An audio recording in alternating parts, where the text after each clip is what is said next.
Okay, I'll just show you how to delete a mobile from the Bluetooth audio system in this 2015 Porsche Cayenne.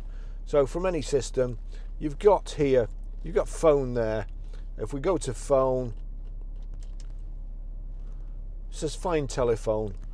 You've also got options on the right hand side and Bluetooth settings. So we want Bluetooth settings. We click this button for Bluetooth settings. You've got new device or device list.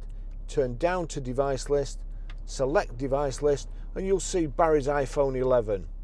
Now if I click on that, it gives me the option to rename it or delete it. That's because it's not switched on. My Bluetooth's off here, and it's disconnected. So we want to delete it.